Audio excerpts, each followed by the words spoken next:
WAN Show. We have a special guest here right now with us is John Rettinger from Techno Buffalo. Normally we do lower thirds for these guys, but sorry, John, we did not get our crap together in time today. So do you want to do a brief introduction to yourself and what you're all about? Sure. I'm John Rettinger. I run a site called Techno Buffalo. You can check us out there, or youtube.com/TechnoBuffalo, where we play with toys. So basically you do what we do, except like more professional. I don't know. I think you do an awesome job. I've been following your computer build you've been doing. It looks incredible. Awesome. So, of course, the thing that we brought you on for today is not strictly to talk about a computer build or really computers at all, because Apple had a pretty big event this week and they had some pretty crazy stuff to show off. And now normally when I say, yeah, man, they had like this event and like they had like crazy stuff to show off, I mean like, yeah, it was like bananas and like flames painted on the freaking side. This time we're talking, they legitimately appear to have completely lost their minds. What is up? Okay, let's start with the watch. Let's start with the watch. We'll leave the punchline for later. What's up with the pricing and functionality and battery life of the Apple Watch? What's your take on this? Okay, so I was at the event. I had a chance to play with the watch and what I think you're probably going to talk about next. The watch looks great. The screen is beautiful. The UI is super smooth. But it pretty much does what every other smartwatch. I got the Moto 360 on my wrist. It pretty much does what every other smartwatch does, save for the cool feature of being able to draw little penises to your friends and send them off. Other than that, the features just aren't there yet. There's no compelling reason to go out and buy one, John, especially at that price point. John, I gotta stop you for a minute. I can draw penises on my wrist and send those to my friends. Send them right off. Right off. I am so sold right now. and the funny part is, I saw 3 people doing that at the event. Wow. That's awesome. Really? Wow. I was not one of them. Sure you weren't. Yeah, whatever, man. At least, you know, I didn't get caught being one. So there's a total of at least 4 then, because there's the 3 you saw, and then there's you. Yeah. Yeah, well, yeah, probably. Oh, that is great. Okay, so let's talk pricing. There's actually a great thread on the I'm still getting like my doc together and all that. I'm just completely behind the 8 ball. Guys, we've only got John for like another 15 minutes because he has a family or some crap like that. So we wanted to get on the air and get talking to him about this because it's freaking awesome. But let's talk pricing of the Apple Watch. So the sport version, the kind of Casio competitor, you know, the Timex, you know, sort of class product here, $350 to start? Does that seem crazy to you? For the small one too, the 38mm on like a normal dude wrist looks tiny, like tiny. Right. Yeah, it's about $100 higher than I expected. In all honesty, I mean, Apple always has that sort of price premium. Functionality-wise, there's no difference functionality between the Sport and like the $10,000 edition. Function, no difference at all. The pricing, the pricing is not where I think they lost their damn mind, at least from the announcements that they made. But they definitely are pushing the envelope for what people are going to be tolerant towards. It does really feel that way. I mean, I think, because, I mean, it's clear what they're trying to do. They're trying to invent a category again, or at the very least, reinvent a category again, the way that they did with the iPad. But the problem with that is that the iPad was never really done very well. And I think you could make the argument that some of the other smartwatches that exist now are done pretty well. The Moto 360 is a good watch. The G Watch R is an excellent smartwatch. And Apple, in my mind, made basically there are 2 fundamental flaws or deadly sins that have been committed here. Number 1 is they're asking a huge premium for something that doesn't blow the doors off what's available already. And number 2 is it's not a watch. To me, a watch is a thing that goes on your wrists and tells you the time all the time.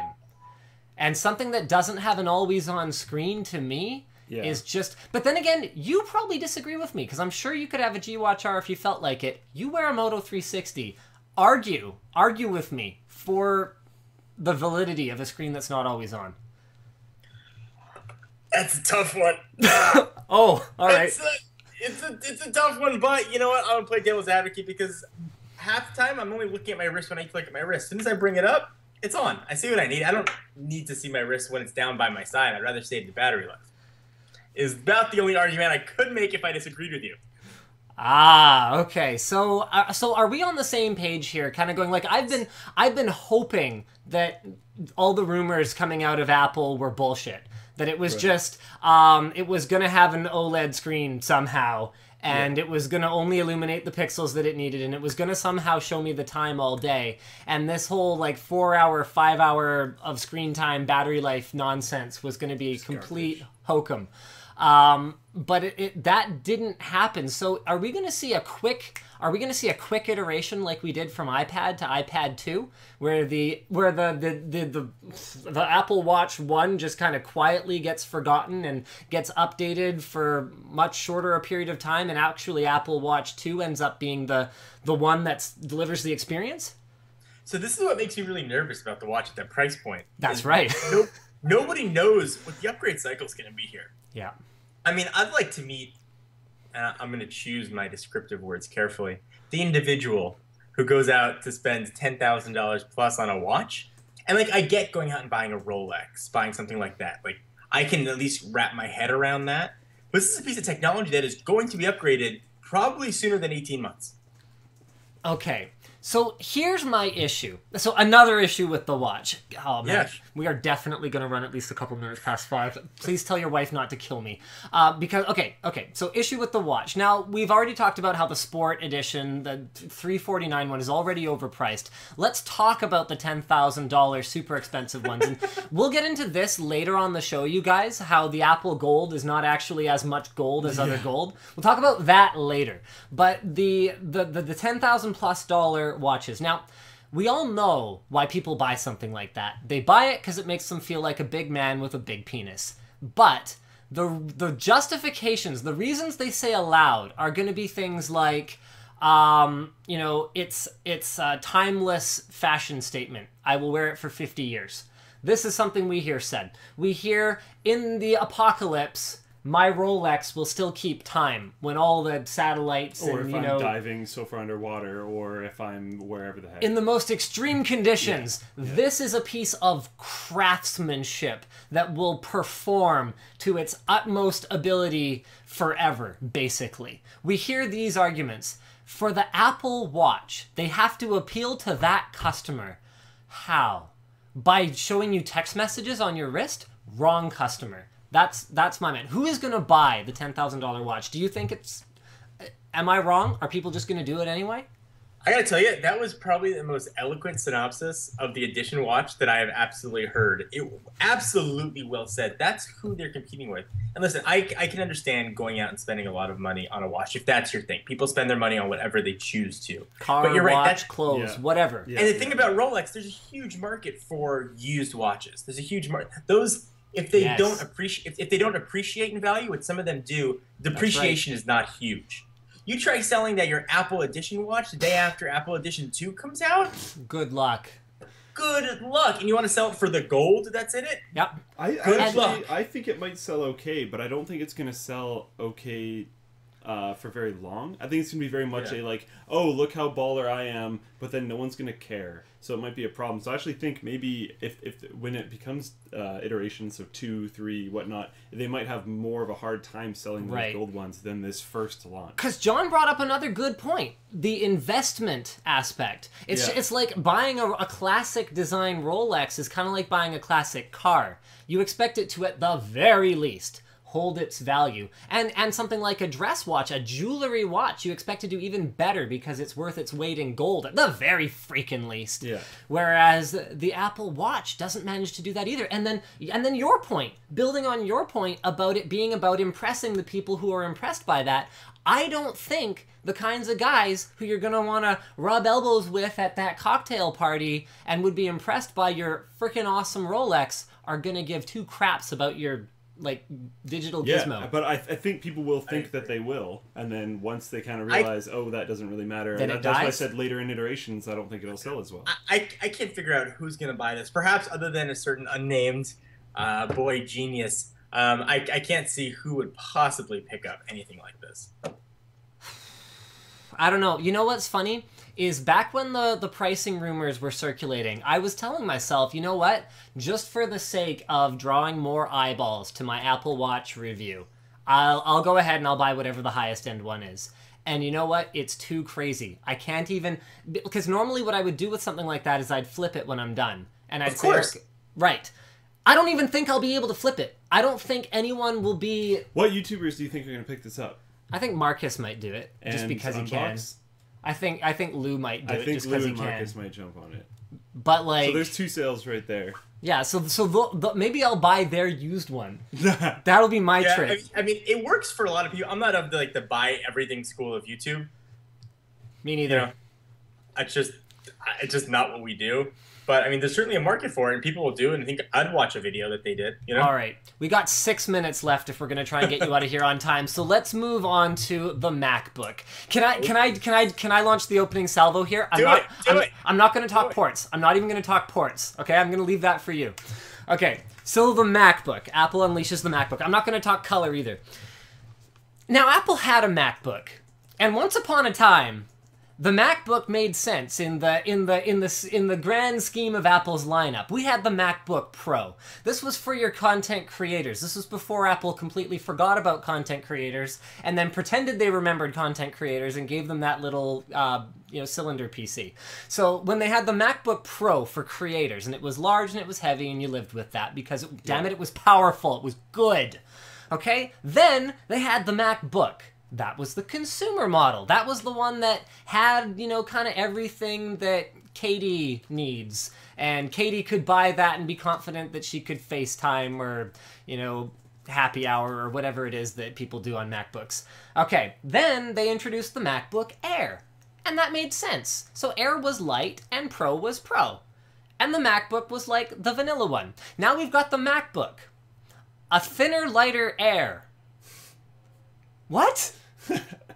What is this naming? What are they doing? Explain this to me. You were there. Surely you had an opportunity to ask someone. So that's my exact... If the MacBook is all about thin and light, what the hell is the Air about? Why did they even refresh the Air? Why is the Air still existent? And now the Air looks so busted with its giant-ass bezels and non-retina display. Like, it looks so old and busted, and I imagine the Air now has giant profit margins with it. I can't see why somebody would buy an Air now. Okay, but then hold on. So let's move into the next. Wait, there's more. but wait, it gets even more ridiculous. Okay. I promised I'd let you do this one. So what's the gotcha with the MacBook?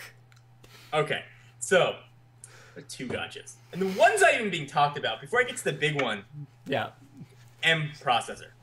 Yeah. Like, I get it, fanless, no problem. I don't mind the M processor. So I'll let you finish, but I'm actually going to argue this point. Go ahead, though. So argue. I'm curious to test the M processor. And let me at least say that. I've tested it on PCs. If it's as capable as everybody's suspecting, then that's a no argument.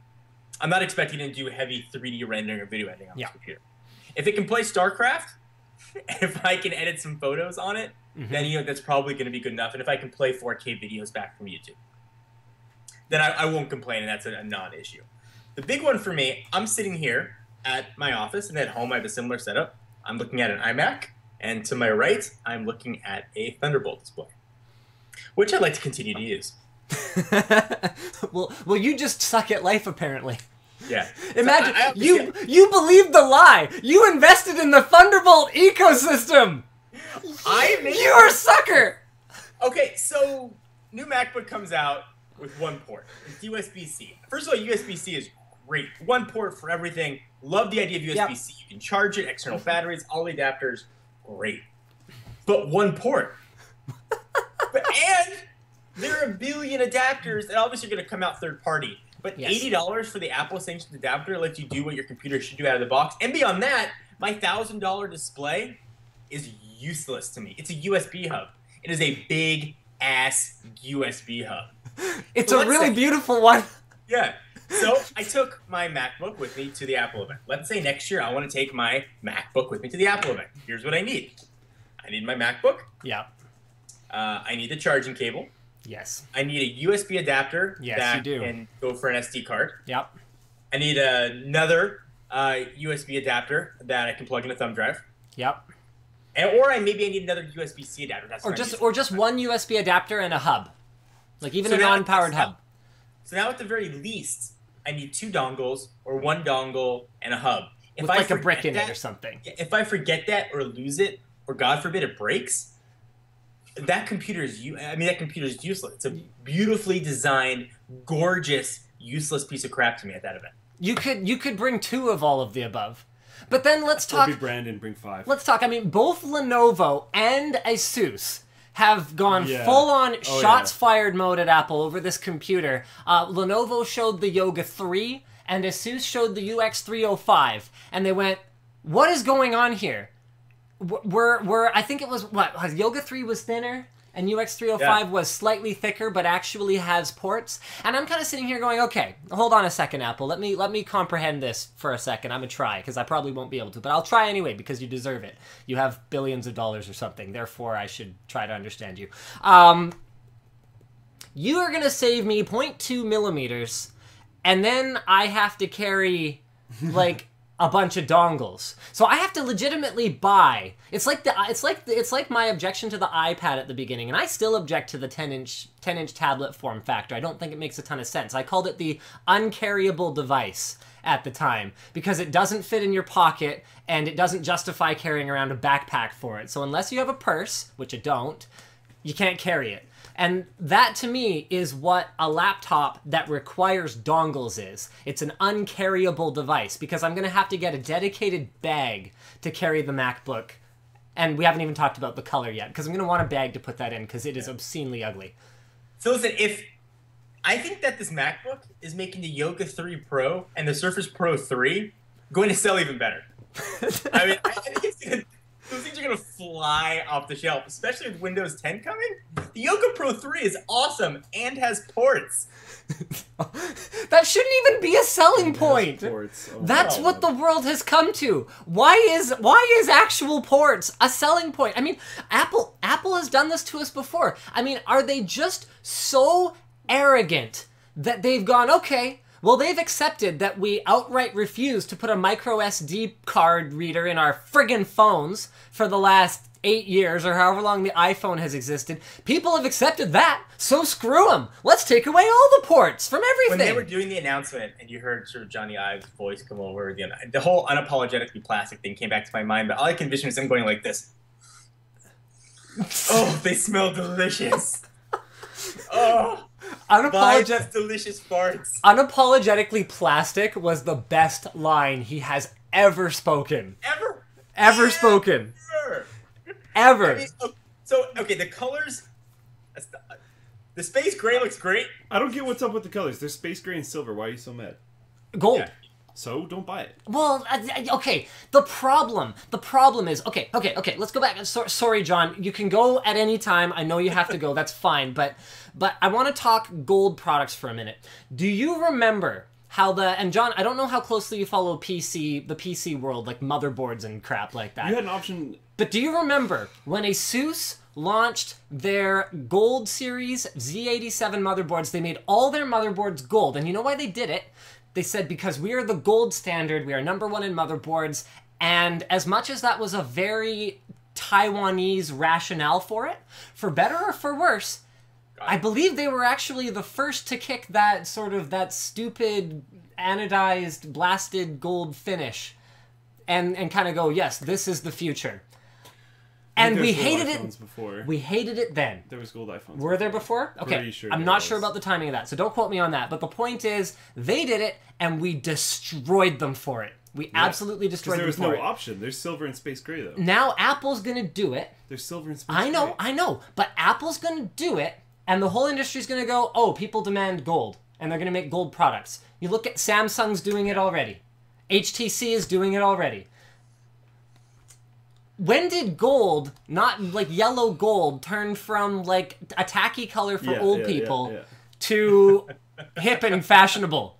I don't like it. I just find it hard to be mad at this when you can easily buy space gray, which looks really good, or silver, which is what we've already had. I tend to agree. I mean, if that was the only color option, I would be enraged. But yeah, if the only color option was gold, I would be going after this harder than I went after Asus, because this is ridiculous. And you're going to see the color of your laptop more than you're going to see the color of your motherboard, which is nuts. But there's silver and space gray, and Apple seems to like their colors. I don't think they're going to narrow it down to just one color either. Until we get pink for next generation. Oh yeah. Yeah. Let's get a pink. He's not going to attack anyone. Actually, I would like the pink one. I'd be totally love the pink laptop. I'd be totally down for the pink one. Yeah. Can we get Metallic that pink? recorded? It's I would recorded. like that to be noted for iPhone 6s. Linus will have the pink version. That is on the internet. Yeah. It is done. Yeah. I would do it. I would do it 100%. Yep. I'm playing this back, by the way, come September. I'm just letting you know. So, okay, I mean, those were the highlights. This is what I really wanted to get you on to really to talk about, because I know that mobile devices is your friggin' wheelhouse. I figured maybe you could shed some light on this. Yeah. I have no light to shine on. I did a whole video on it, being like, I don't know why you would get one. But I don't know. People will buy it. People will buy it. People will, and they'll sell out. Yeah. But like, I don't know. It just depends how much they'll sell out. Like, will they sell out and then be hard to get, or will they sell out and then kind of sit on shelves after that? They will sit on shelves for like a super long time. Hopefully. I think. We'll see. Post Steve Jobs Apple, man. It's not the same. Yeah. The reports of Apple's demise are obviously exaggerated, but man, I don't know what they're I'm not saying demise. I'm just saying it's very different now that it is very different. I mean, can we put our cynicism hats on here for a moment? I wish I had mine. It's in the closet over there. I have a cynicism hat. And can we just kind of go, well, Apple had to reinvest their sapphire glass, facility. They had to repurpose that for a data center. So they got to figure out how to sell you more iCloud storage or something. So they were like, well, how about no ports? Brilliant. Let's do it. Oh my God, no ports. Can I play devil's advocate for just a minute here? Absolutely. Okay, so I'll do it for the watch and the MacBook. Okay. If I were Apple and I was, running a business such as they do, and I was Tim Cook, say, listen, we make our money not in hardware profit margins. Certainly they're there. Yeah, they're definitely there. And they're definitely there. Our iPhone business is obviously huge, bigger than Google and Microsoft. Our bread and butter now is just becoming our app ecosystem, becoming our ecosystem. Right. Anything that we can do to get people inside that ecosystem, to spend another 99 cents on another app that's probably already on their phone that they want to put on their wrist, that's worth us doing. And even if our profit margins on this watch are 10%, if we spread out our release cycle to 18 months, because people maybe aren't going to want to buy a watch every year, by the time month 14 to 18 rolls around, those profit margins are 40 to 50%. And now we only need one out of every 1,000 iPhone owners to buy a watch, and we still make money. Just as an advocate, I can see the business case. That just doesn't sound very Apple, though. No, and in the meantime, we'll figure out what the hell people are going to do with it. Like when we'll come up with some killer feature for the next one. Yeah. And that's the iPad 1 argument, I think. Mm-hmm. We'll create this device, we'll see what on earth is going on, and then we'll iterate quickly and make it way better. Yeah. And then I totally agree with that. For the MacBook, I think that is like their Halo car. Let's show the world what we can do. We can do this because we're Apple. We can make a keyboard that supposedly has double click modes that doesn't even click because we are Apple. We'll make the most beautifully designed laptop. Who gives a shit that it only has one port? Look at this thing. It's gorgeous. Is your Audi R8 practical? It only has 2 seats. Is your Lamborghini practical? It only has 2 seats. We got one port. I got one port because fuck it. We don't need more. You're buying this for the design, not for the performance. If you want more ports, buy one of our busted MacBook Airs. Yeah. I don't think the cost of the additional ports is even going to factor into it that much, because it's just going to automatically be bundled every single time. If you're buying a MacBook, you don't care. They're already spending $1,200 on a Core M. You don't care. The thing I don't like is having to kind of haul it around and having it be this detached experience, and I will lose it. If I had a MacBook, that thing would be gone in 3 days. Max. Yeah, that's giving myself a lot. I'm in the same. Man, the lost and found of like every university English class is just gonna have like an entire bucket of these adapters. It's gonna be ridiculous. Dongles everywhere. Yeah. Dongles as far as the eye can see. Just nuts. I just straight up couldn't do it. Whenever I don't have HDMI, I spaz on a laptop. But you gotta remember what user. Yeah. What user's buying it. Yeah. A lot of users that are buying this will very rarely plug anything into it unless it's like speakers or headphones. Because you've got a keyboard. All right. You've got a mouse. You probably don't need video out. Well, speaking of plugging, let's get John to do another plug for where you guys can find him and his opinions on Apple and Android and all that good stuff. Sure. Before he gets back to his family. Before I do that, I just want to say I love what you guys do. I think you guys are absolutely awesome. Anytime I get a chance to come on here, Aww. I will do everything I can to make it work. Thank you. Followed your posts on Instagram. I love what you guys do, and I think you are some of the best in the industry at it. Thank you. If you want to check us out, it's phones, tablets, and just me getting super bitchy and cranky. You can check me out at youtube.com/technobuffalo or technobuffalo.com. But pay attention to this guy. This guy is a smart man. Hopefully I get a chance to come on again soon. Maybe we can film a video together. We should totally do that. We have never collabed on anything. Can we find a reason to collab? We can do like, I'll build a PC and something. Let's find, and I'm being honest. I'm gonna email you next week, and we're gonna find something to do. I've got a couple ideas in that department, but you guys could do like if you did like a tag team battle of like destroying the new Apple products. So you guys did like literally like a tag team matched video where you like tag each other in for different points, and like we have it like all edited and staged so it looks like an arena or whatever, and you guys just smash this thing. We will find something. I'm sure we'll figure something out. I don't know. That's just the first thing that popped I like in my the head. idea. We can do a great debate and just like yeah, exactly. I'd love to like wrap it or something. Yeah, you know. I don't know where this is going, but just you two. I don't know if you're on the same team. It'll have to go I don't somewhere. know if you're against each other. It'll have to. I'm on board, man. I'm on board. Maybe you guys have like a streamed coin flip like a week before, and one of you has to go on the side of defending the watch. Oh wow. That's tough. We'll flip a coin. You guys use your something MacBook as your only computer for a week. Oh, I've got a lot of people asking for us to have you as like a special celebrity guest on Scrapyard Wars or something like that. That'd be super cool. Okay, whatever it is, we'll figure it out. And thank you for the kind words. It means a lot coming from you because of course, man. I've been following you forever since before I was like making YouTube videos, pretty much. So, thank you. Thank you guys. Have a good rest of the afternoon up there, and hopefully I'll get a chance to talk to you soon. All right, man. Later, man. Bye, guys. All right, so guys, that was that's wow, crime you're really shame. bad at this thing. I am basically the worst. Okay, so thank you guys. Thank you to John for joining us here on the WAN Show. That was an absolute freaking blast. I mean, I don't know how much more we have to say, but what I will say is we definitely need to roll our intro because we haven't done it yet.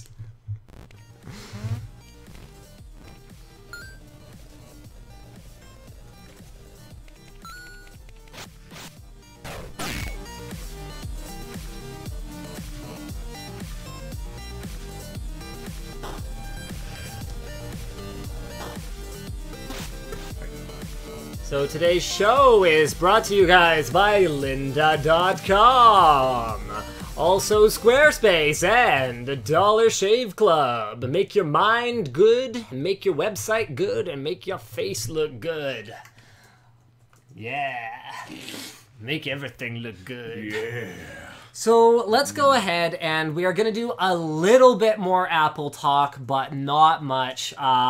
They are lowering the price of Apple TV. And you know what? I'm just gonna. We never did like Victoria's Secret did a great job of the post on the forum. We never gave a shout out to him. He does a really good job with the Apple coverage. Yeah, so you can basically check out Victoria's Secret's post on it, and he's got it all like tidily organized with like little spoiler tags and all that stuff. But there were a couple other things in there that were really important. So first of all, we only talked pricing for the entry level, the 38 and 42 millimeter Sport Edition. So that's $349 and $399. Did you post this in the thing? No, I didn't. Okay. You want to go ahead? Yeah. You can get the stainless ones for between $550 to $1,100, and then starting at $10,000 for the edition, which we didn't even rip on with John. The edition. The edition. It's such a great edition that it's called edition. It defines edition. Thank you for that. Unapologetically edition. That's a good. Those are both pretty good lines. 18-hour battery life, according to 90 time checks, 90 notifications, 45 minutes of app use, and 30 minutes of working out with music playback per day. So, okay, that's the watch. We got through that. S1 processor, Siri, accelerometer, blippity bloop. Okay, so we got some MacBook stuff. We definitely talked MacBook. It is beautiful. I will give it that. High resolution, can't remember. It's like a 16 by 10, something by 1440, 2304 by 1440, because whatever conventional resolutions, screw those things. Here's the stupid adapter, so you can actually have a USB port and an HDMI out. Okay, I told you I didn't have time to look at any of this stuff. How do you plug in headphones? So, what are you, an idiot? Headphones? Is there just no... I guess you're... Actually, I don't think it has one. I think you're expected to use Bluetooth, yeah. Really? Yeah. Man, that sucks. Yeah. What if I want to use, like, non-Bluetooth? No, you're an idiot then. You're doing it wrong. I don't like that. Yeah. So like, no Thunderbolt is the kicker to me here. Yeah, that's super weird. With Apple being You know, they might have other versions of this breakout dongle, though. Like, they could have something later on in the line where you can have normal headphones and Thunderbolt and something else. Well, Type-C is not gonna carry Thunderbolt. Oh. Yeah. So, like, nope. Wow. So there's that. Like, I haven't looked at this at all. I didn't know that was Type-C. I thought that... knowing them, I thought it was actually going to be Thunderbolt. Why is it Type-C? Because they're pants on head ridiculous. That's so weird. Thanks Yahtzee for that thing that I use all the time. Yeah. Apple TV is now $69. HBO is coming with HBO Now and the entire HBO catalog. That's super cool. Wow, how many people are going to cut the cord if they don't need their HBO subscription on cable? To be able to get HBO, I'd probably get that combo, although I'm not a fan of... a lot. Yeah. So it's going to be exclusive to Apple, at least for now. But at And $69, US, at $69, the Apple TV is a bargain. I have one. It's a good Yeah, product. if I could get HBO, if I could get HBO Now, I'd get an Apple TV. And even if you aren't invested in the Apple ecosystem, like even if you're not going to cast from your phone to your Apple TV or whatever else, Apple TV is still a great product, even just for like streaming from like a home server or something, like your media collection. Yeah. Netflix, it's a great little Netflix box, although not as good a Netflix box as the upcoming NVIDIA Shield, but then that's $200. So if you don't need to do 4K Netflix, then... What about like Steam Link? Well, okay, so there's a whole bunch of other reasons why you might want something other than an Apple TV, but for strictly media consumption, Apple TV makes a ton of sense, especially at $70. I would massively prefer Steam Link, to be completely honest, but at the same time, Steam Link would take up a computer. And doesn't have HBO Now. And doesn't have HBO Now. So there's that. But the thing is, I can't even get HBO Now, because HBO Now is only US, isn't it?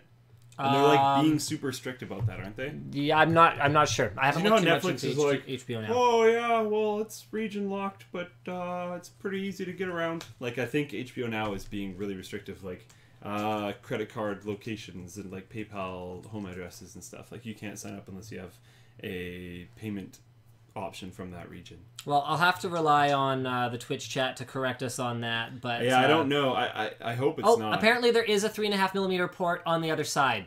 There you go. So if that's its own dedicated thing, I honestly don't think a lot of people are going to need that breakout box. So headphone jack, USB 3... Well, you can't plug in like a USB flash drive. So? Period. Unless you have a Type-C flash drive, and you're willing to unplug your power to plug it in. So it's like... A lot of people are starting to use stuff like Dropbox and Drive. Super dumb, though. I know. I'm just saying, I don't think it's going to be as impactful. All right, everyone. We got it. The headphone jack is on the right. I have not done as much. Okay, so I'm going to be forthright with you guys. I have done almost 2 videos per day this week. of my normal on my normal 1 video per day schedule. So I am Can we tell them not. we just filmed? Yeah, I we am can. not as prepped as I would normally be for WAN Show. We just filmed, and it's not even we did like all easy videos. We did a hardline build log over the last couple days, Pipe, yeah. which is like, oh, It looks pretty sick. it's pretty awesome. It's really nice. So whatever.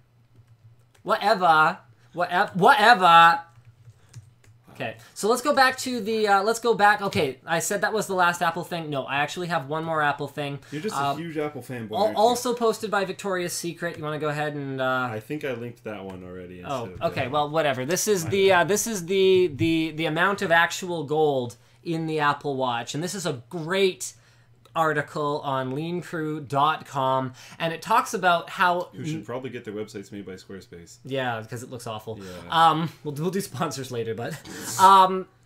okay, so basically, the way that a carat works, a lot of people don't know this. Nope, I didn't. Okay, so carat for diamond refers to the weight. The actual, like the weight of diamond. Now, carat is a measure of weight for gold, but actually refers to the percentage of mass, which colloquially we use weight and mass interchangeably here on Earth, since we're always going to be dealing with the same 9.8 meters per second squared of force from the Earth, which is going to allow a given mass to weigh a given amount on Earth. But of course, it'll weigh something else somewhere else. So if I interchange mass and weight, you know what? Screw off. So basically, carat is a measure of weight or mass or whatever the case may be. Now, with gold, the 18 or the 24 karat or the 10 karat or whatever doesn't actually refer to the entire mass or weight of the item. It refers to the percentage of the total volume, really weird way to do that. Volume of the item that is gold. Now, normally, when you make an 18 karat gold something or other, whether it's a watch or ring or whatever else, you would mix the gold with another metal in an alloy, such as silver, a much less expensive metal, because this does two things. Number one is it reduces the cost, and number two is it actually makes the gold usable. Pure gold is so malleable, it would be... 24 karat, I think, is 100%. I'm not sure. I think 24 is still an alloy. Is it? Pure, I forget what it is. For silver, it's Troy, whatever the equivalent is. Pure gold, like 99.9% gold, would be pretty much unusable for jewelry. It would scratch all over the place. It would be heavier. It would actually be heavier than something that's alloyed with something else, and is just totally impractical on top of being more expensive. Now, normally, you would alloy it with a metal. What Apple has done is they have found a way to kind of create like a ceramic gold mixture instead of a metal alloy. So what this has done is a couple of things. It actually has some positive effects. So positive effect number one is that it makes it more scratch resistant. Positive effect number two is that it makes it lighter. And I guess, well, that's pretty much it. Positive effect number three for Apple, not necessarily for you, is that it makes it cheaper. Because 1 cubic centimeter, and this is from the article, of regular 18 karat gold, so the amount required to make a watch, cubic centimeter of 18 karat gold, contains 11.7 grams of actual gold. 1 cubic centimeter of Apple's 18 karat gold contains 5.43 grams of actual gold. Less than half the amount. And this is because carat is the percentage of the material by... Oh, sorry. Did I say by volume? I think it's by mass. Okay, whatever. Anyway, it's the percentage of it. Takes up a bigger volume, blah, blah. Same weight ratio. Yeah, so percentage by mass is carat. And because the ceramic is so much lighter than silver, the volume is high, but the amount of gold in it is low, but the carat is high because the ceramic is less dense and lighter. They should use aerogel. Well, anyway, the point is your Apple Watch contains less than half as much actual gold as a regular 18 karat gold timepiece would be. So, personally, I'm not going to get all pissed off over this. It doesn't make sense to me to be all mad because Apple found it. You're not going to buy it anyways. I'm not going to buy it anyway, so that's a thing. But I wouldn't be upset anyway because Apple is effectively delivering what they're saying they're delivering, and they're making it more scratch resistant and harder, which is good if I'm investing in something like a watch that I expect to you know, have for 50 years, except that it's an Apple Watch, so I won't. Whacking it against a door by accident, or I'll be carrying something and it'll grab it or whatever. Yeah. I'll probably be thankful at some point that it's more durable. Yeah. But someone's like, Linus, I came here for tech talk. I don't understand. Not mineral talk. I don't understand.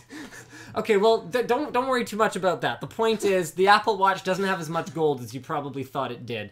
Not that you cared, because you weren't going to buy it anyway.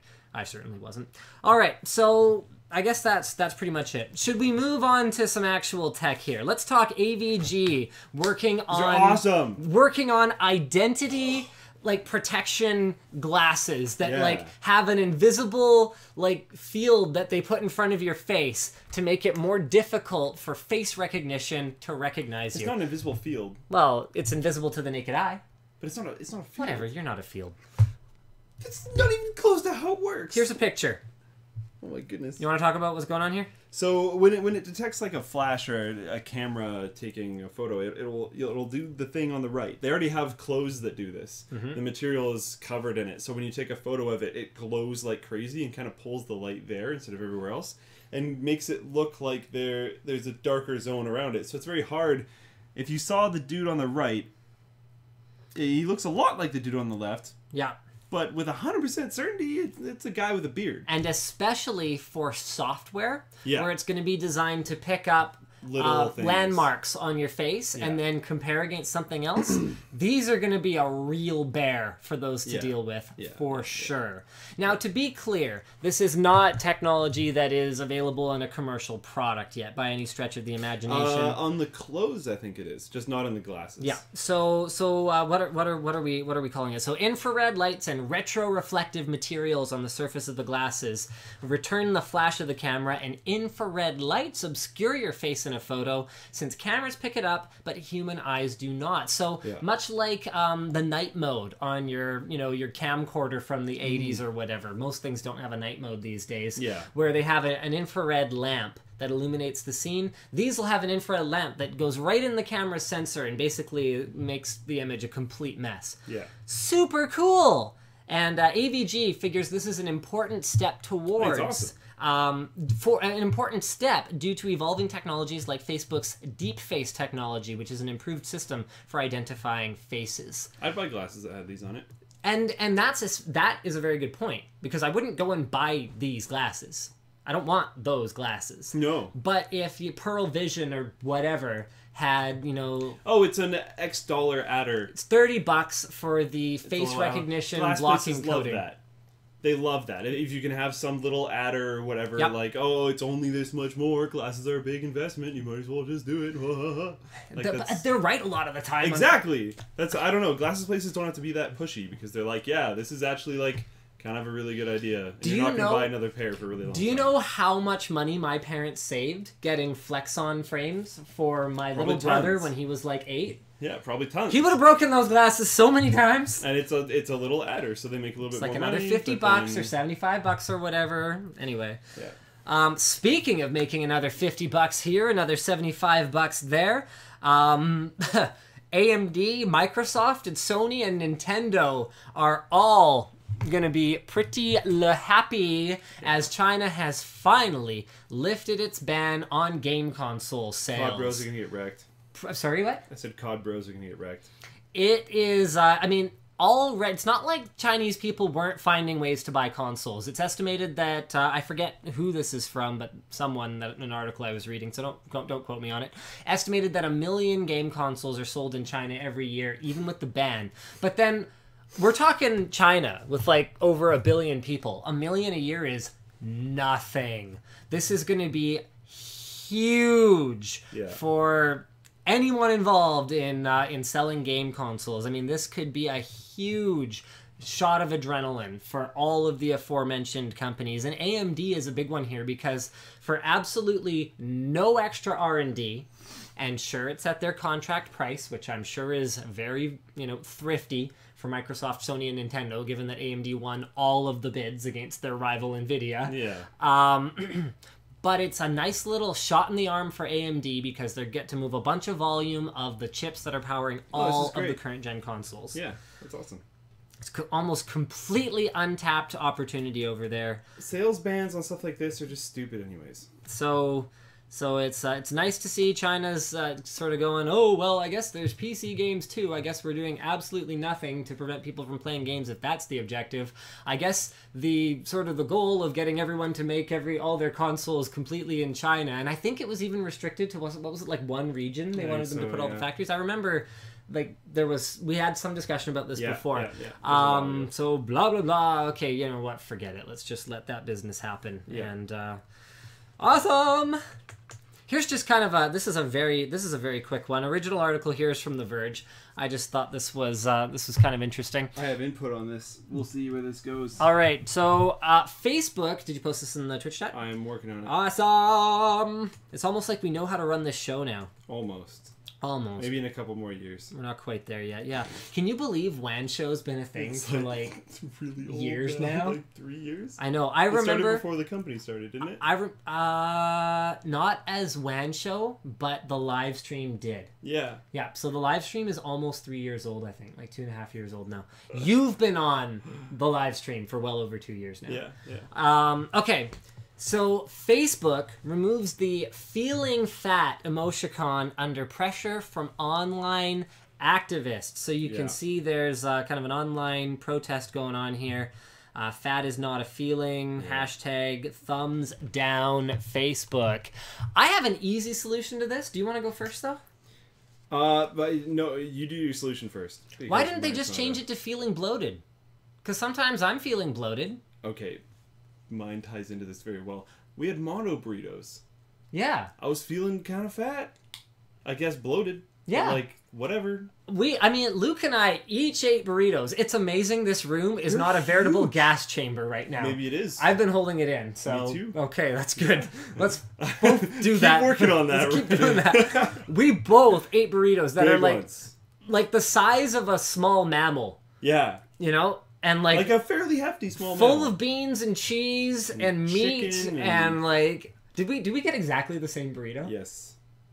You just tell Nick to get whatever I get, don't you? Yeah. For the okay, because he never. It's a good burrito. Well, okay, he never told. I just told him like get something with chicken, and then I remember hearing him go through every possible ingredient with you, and you like specced it out, and I'm like, okay, well that's probably gonna be better. So I was like, whatever. I'm too lazy. You can figure my own. And then it showed up, and I was like, yeah, it's better. So I have that one. It's like we have a mind meld for food because I went to a restaurant with him where like. I actually tried. We always order the same thing. Like one of us orders, whoever's familiar orders, and then whoever's not familiar just gets the same thing. And I tried. I went through the menu and I picked 2 things. And I was like, okay, Luke, I can't decide on these 2. Which one should I get? And he goes, those are the 2 I always get. And I just rotate every time because I don't really know which one I like more. Fantastic. Terrible. Anyways, yeah, I don't know. I really don't think this was a malicious thing. And like, okay, one thing that I thought was funny too is they're going after that, but I'm feeling ugly is still an option. And to me, okay, I'm probably gonna offend someone because hashtag fat is not a feeling is definitely valid. Fat is a state of being, but not a feeling. Right, it should have been bloated. It should have been bloated, for one thing. Yeah. Feeling ugly is something that a far greater percentage of people are going to have a lesser degree of control over than their body fat percentage. And I'm just going to leave it at that. Feeling ugly, to me, should be much more offensive than feeling fat. And the fight was over feeling fat, not feeling ugly, and feeling ugly is still on there. And ugly is definitely not a feeling unless it's a self-esteem concern. And, like, I can kind of get, like, there's probably a better term for it. Again, like there was with bloated. Feeling disheveled. Yes, there you go.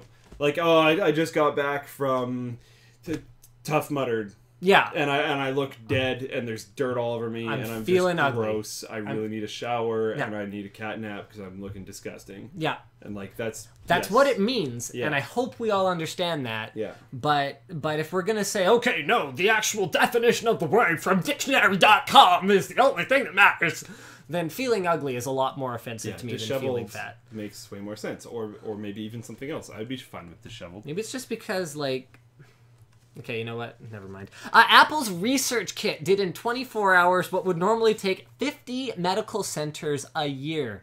This is pretty cool, and this is something that we glossed over a little bit when we had John Rettinger on, because this was a really, really like groundbreakingly cool announcement from the Apple press conference. Do you want to run through this while I scroll through the thing here? I don't know enough about it. Again, Okay, I didn't have enough time. I'll go over a little bit. Basically, it's really expensive to run research programs. You have to get a whole bunch of institutes online. Super expensive. You have to try and get people to volunteer or pay them. How are you going to get people to volunteer? And I would never volunteer. For a medical experiment, man, it's sketchy, right? Or even a survey. They call me up, I'm like, I don't have time for off. this, whatever. Yeah. So they're moving that away from these giant multi-million-dollar projects to, oh, well, you can just kind of do it on your phone, and it'll track things potentially automatically, and like you don't really have to worry about it. You just tap these two things. It'll track your workout schedules. It'll track whatever. It tells you things like the condition of the air in the region you're in right now. Oh, there's a lot of big particles, a lot of small particles, a lot of this, dippity bloop. It gives you your heart age. It tracks your movement. I mean, that's a big problem. This is a great quote. People will say things incorrectly. They'll lie to their doctors, and the iPhone can be like, actually, they were physical for this long this week, which is, say, 3 hours instead of the 16 that they reported. Yeah, and this, so aside from inaccuracy being a major problem, the cost. So this is from the 9to5mac.com article. Apparently, and this blew me away, a typical Parkinson's research study with 800 participants over 5 years could cost $60 million. Keeping track of them all, taking care of everybody. The Parkinson's app had 5,589 participants as of the morning of March 10th. Tuesday. I mean, the kind of data. Is the data perfect? No. Is it better than asking someone like me, who I couldn't even tell you what my last meal was before the burrito? The only reason I remember I ate a burrito was that I can still taste it in my mouth every time I burp. Yep. Like, I don't remember that stuff. If you're like, oh, how many hours did you work out this week? I'd be like, 6. Is that right? Is that like what you want to hear? I don't know.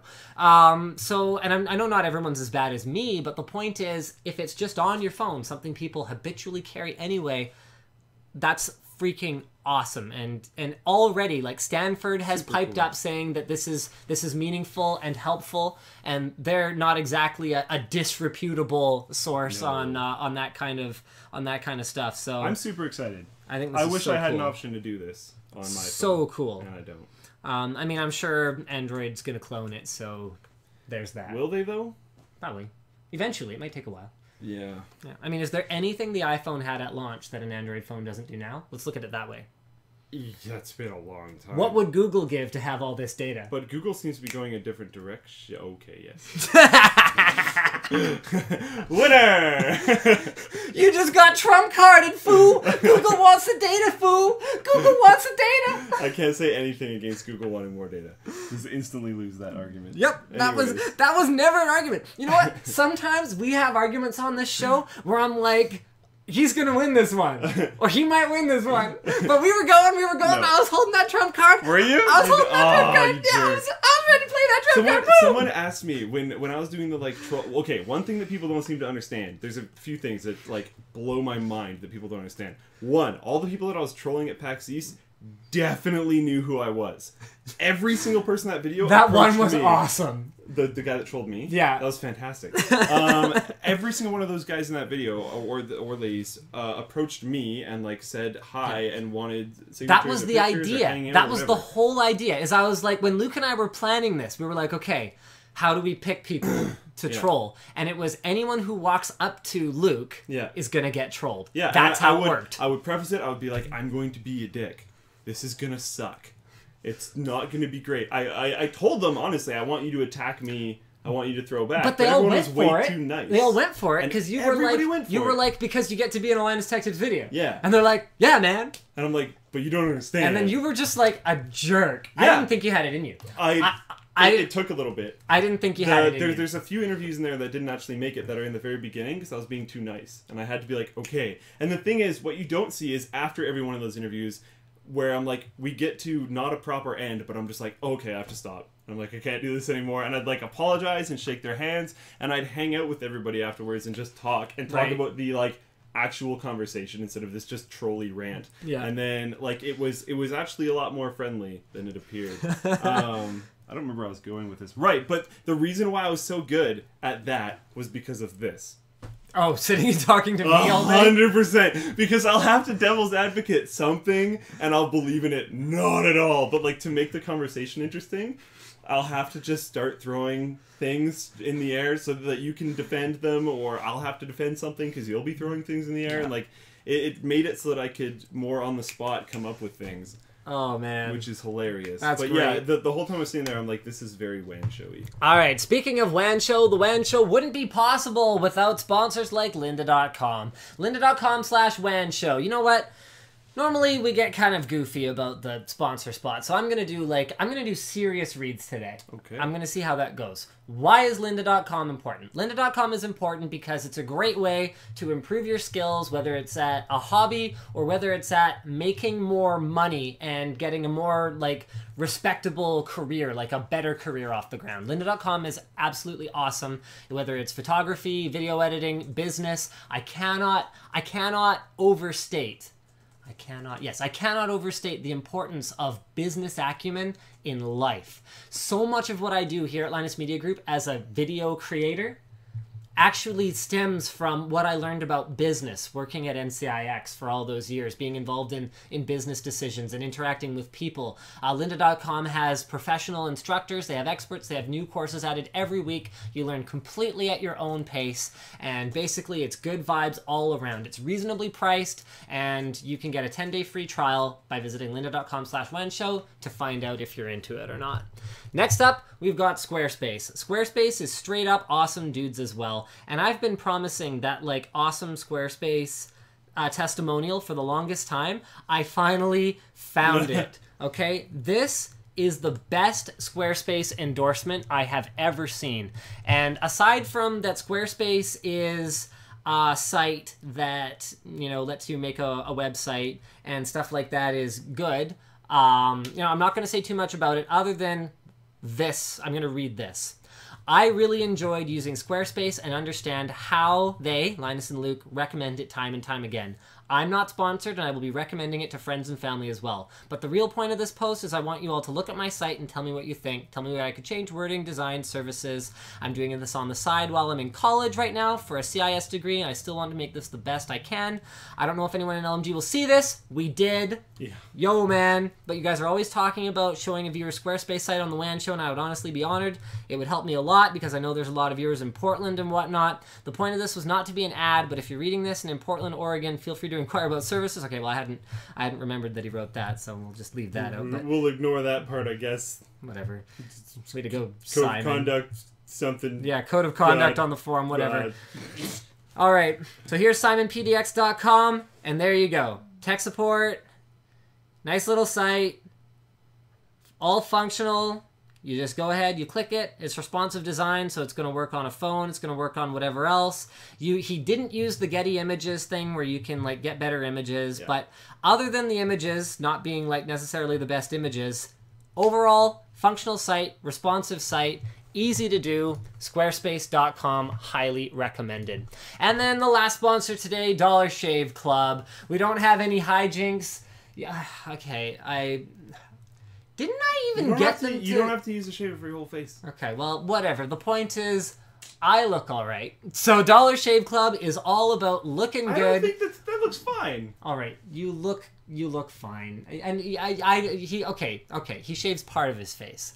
So if I didn't shave at all, it would be like down to here, no joke, and it would be like up to here everywhere. Which is like mountain man kind of look. Yeah. Yeah, okay. Yeah. So what's good about Dollar Shave Club is basically you pay a few bucks a month and they deliver razors or other bathroom supplies directly to your door. They're reasonably priced. The only things they've changed about their rates in the last little while are outside of the US.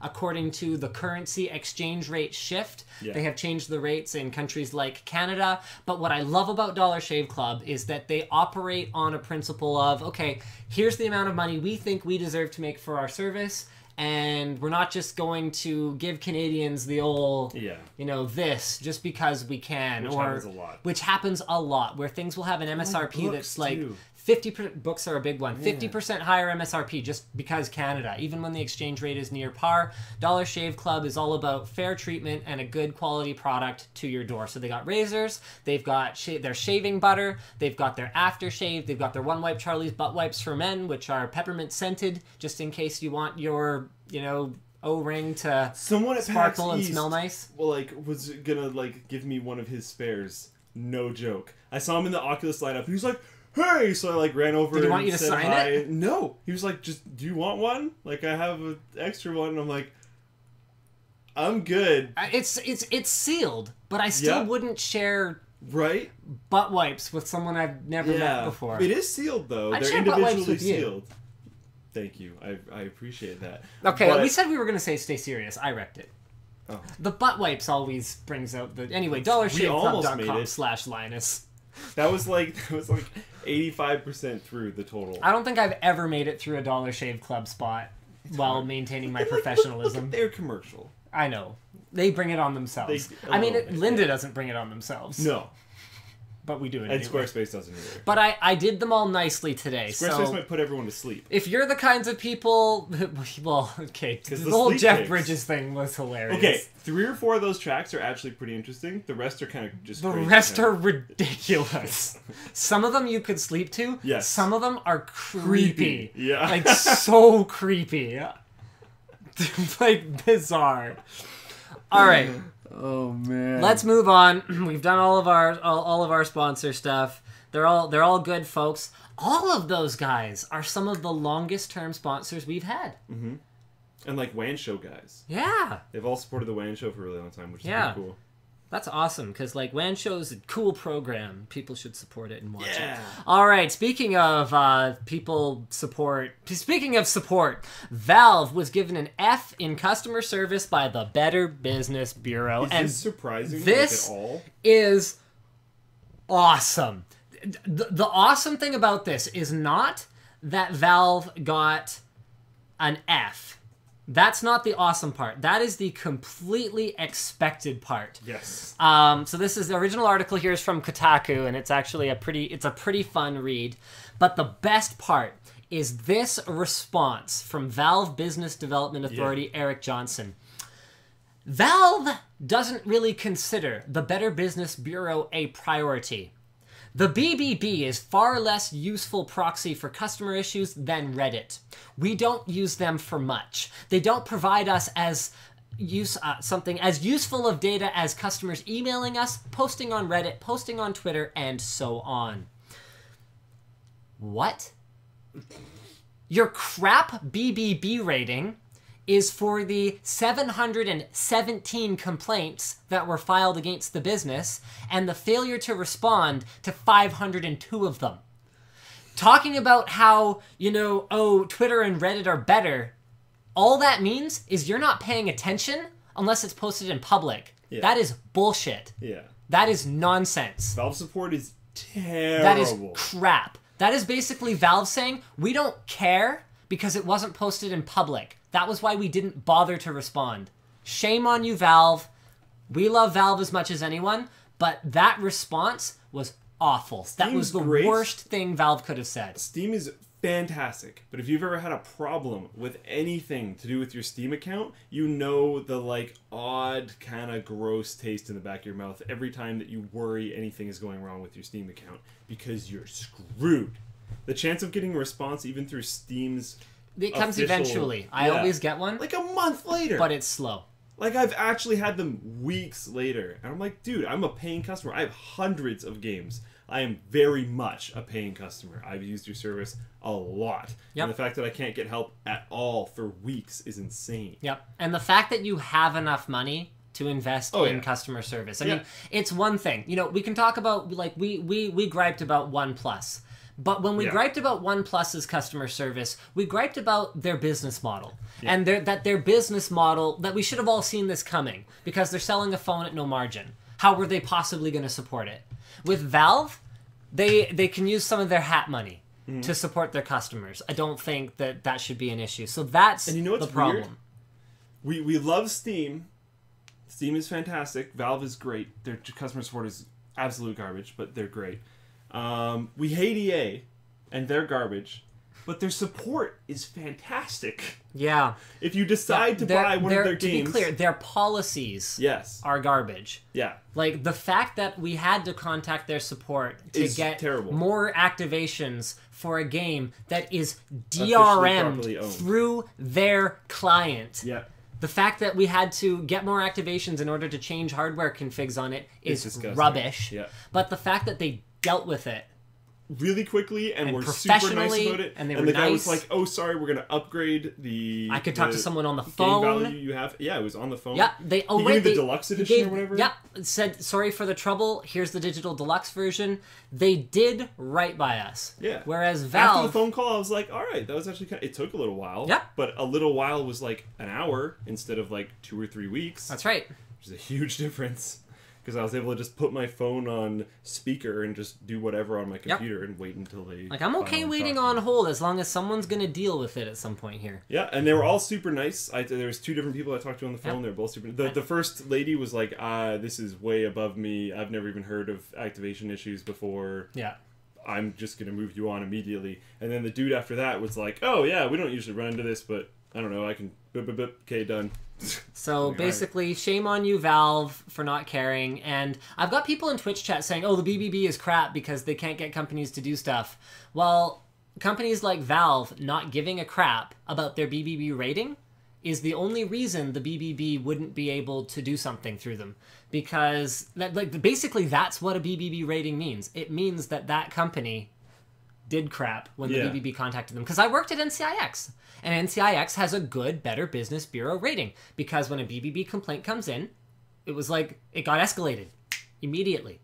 That is how a BBB complaint should be treated. It shouldn't have to be public.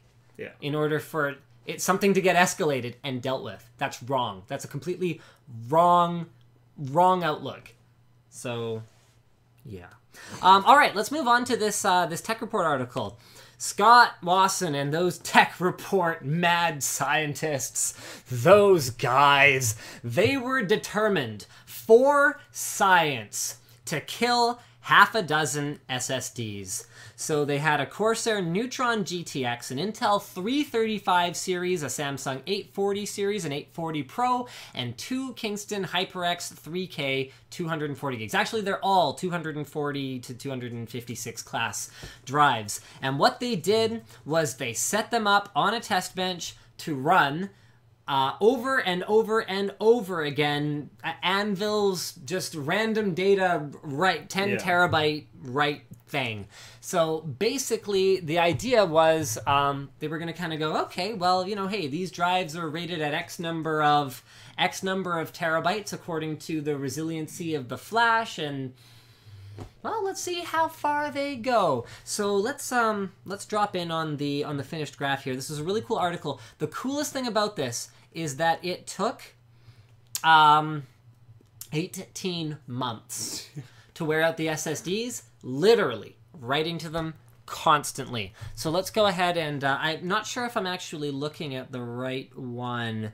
Casualties on the way. Oh, here we go. I was looking at the original article there. So that showed all the SSDs. This one has a really great summary. They did such a good job of this. And the point of this wasn't which one of these SSDs to buy. In fact, many of these are not even that great options by today's standards because they're from old. 18 months ago. Can you even buy all of them? No. The point of this, and you guys should definitely check it out on the Tech Report podcast later on if you want to hear them really talk about all the analytics. But the point of this was, are SSDs reliable? Can we count on them, or should we treat them like some hard drive makers, particularly at the beginning when they were feeling very threatened by SSD, were treating them like, oh, they have this like countdown timer. It's like crap. What's that status in Final Fantasy VI where you have a timer on you, and when it counts down, Doom gets cast? Condemned. Yeah. Condemned. Like that was how we were expected to look at SSDs, and in reality, maybe not. So these are the ones that failed first. You can see the Intel 335 had no reallocated sectors up to 700 terabytes. And the only reason that one failed was actually because Intel builds in a countdown timer that says, okay, we don't trust this flash anymore. This is such an Intel thing to do. like, you're way beyond what this drive was supposed to do. We don't trust that, like, you're beyond what we said it would do into what we think feasibly it can't do any more than this, or, like, at least not reliably. But, like, we think they can all get here. Yeah, Like, it's such an Intel thing to do. Yeah. It turns off, it goes into read-only mode, so you can pull all the data off it, then it breaks itself. So, like... It's I'm not sure. Cool. I'm actually okay with that, to be honest. I'm mostly okay with that because a lot of users wouldn't know how to deal with reallocated sectors or disk write errors. Yeah. Okay, so reallocated sectors. And the failure of a hard drive spitting out for the last time and a SSD frying off are very different. So the first one was, I think, what was it? 100. Yeah, 100 at 100 terabytes started having to reallocate sectors, and this is a TLC NAND drive, so that's the 840, but didn't actually start to output errors until around 900 terabytes. Okay, I think the first one to die was the Intel, right? And the second one was one of the HyperX 3Ks, it looks like, and that one made it to 800 terabytes. Yeah. Blah blah blah blah blah blah blah blah blah. At least the data was still accepted. If the HyperX didn't respond after a reboot, and Kingston said the drive won't boot if its NAND reserve has been exhausted. All right, the next one was for the 840 series. The Neutron GTX didn't actually reallocate any sectors until suddenly at 1.1 petabytes, it finally was like, it spat out a bunch of errors and died. And then there were the two that lasted. And these ones both went past 2 petabytes. So the HyperX, right here, yeah, Kingston HyperX 3K 240 gigs. So they were able to compress a lot of the writes, which actually helps with NAND I'm going to pause for 1 second. lot. A lot of people in the Twitch chat don't understand what the Intel thing did. I recommend going and actually reading the website. Yeah, go read the article. A lot of you are saying misinformation. Yeah. A huge amount of people in the Twitch chat don't get it. So yeah, you guys do need to understand that. Check out the Tech Reports article. So anyway, the point is SSDs are not as fragile as we thought they were. Even TLC SSDs are able to handle way more than we thought they were able to. And 6 is still a small sample size, but every single one of those 6 was able to last well beyond its expected life and well beyond what any normal consumer would possibly be able to do to this drive within its reasonable lifespan. So I thought that was just a super cool article from the Tech Report, and I'm amazed. I think it's so cool that they stuck with it for 18 months. Yeah, that's actually really cool. I think that's just awesome. I'm happy there wasn't any catastrophic issues. I actually have an idea for a similar long-term test that I want to do. Had I talked to you about this? I don't think so. I want to do push or positive pressure versus negative pressure versus even airflow in and out, and dust filters, and then see after like a year or 2 years which one's actually the dustiest. Real world, man. Interesting. Which I think would be pretty cool.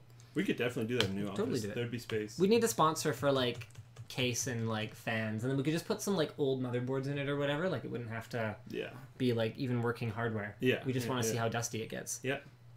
All right. What else we got on the show today? We don't have much time because we got to take off out of here to go film Channel Super Fun. We're going to do drone racing in the new warehouse. Just going to be awesome. That's going to be interesting. Drones won't last that long. Hopefully it works well. Oh! Yeah, I just saw that too. Oh, you guys need to see this. We finally have a new t-shirt design, and I think this might be the best one yet. This was made by Jack Sack, the guy who does a lot of the fan art based on the WAN Show. Yeah.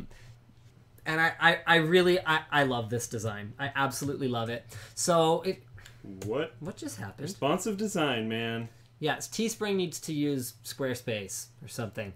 All right, so this is the... oh man, okay, well, there, you that can works. Kind of see it better over there. There's the design. Are you hardcore? Do you stay up late? This is the shirt for you. I should get this shirt and then do another 24-hour charity stream. Absolutely. Absolutely. So this is over on teespring.com/SIFP for... Apparently it's IE, not the site. People are like... Are we vulgar? What do you mean vulgar? How are we... There's a cat. We're talking about the cat on his head. Cat it's on his sleeping. head. Sleeping cat. Why? What were you The thinking? cat is asleep. And Therefore, he's drinking. not. He's drinking LTT Dew. Yep. And yeah, so I love this design. I'm definitely getting a hoodie for this one. That's my thing, is I just buy hoodies for all of them now. Really? So yeah, I'm gonna have the hoodie collection. I've got the Highlander hoodie, I've got the Keep On Digging hoodie, and I I'm really gonna buy wish I them all got the from now Highlander on. hoodie. I'm pretty cheesed that I didn't. That was like, yeah, you We failed. still have the art asset for that, right? Yeah. I might like ghetto make. You one. could still ghetto make Yeah, one, but yeah. mine will be original. So, Yeah. yeah. I'll always be a little. I've better got the. than you That's my favorite when I wear it. T-shirt of ours. It looks really good. It does. It looks Yeah, really good. yeah. I don't know why. I don't know why it is that wearing like Corsair, Intel, and Asus logos feels so good. And like, It's and that like shirt, the design is Highlander good. and the mountain and stuff. It looks sick. We I still think it gotta looks figure out great. what we're gonna do.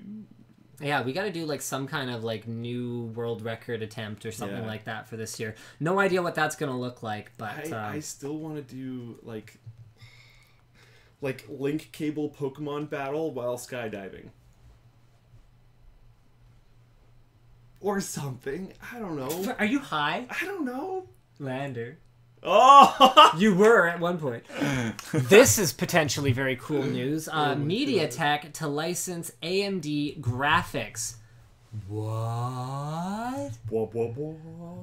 It's almost like they want to be a Snapdragon competitor. AMD knows a thing or two, although you wouldn't know it from their flagship desktop parts, about power efficiency and graphics.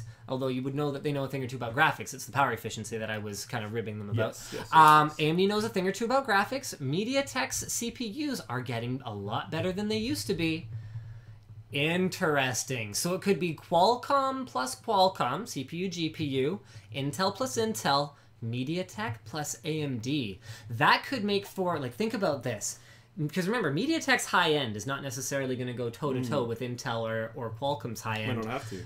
But this could be a mid-range part that kicks butt and is a great value. That could be really cool. I am super stoked to see what new developments come out of this story right here. Yeah. Also, this, apparently the original... that was posted by Opcode on the forum. Oh, I'm really sorry if there's people who have been forgetting.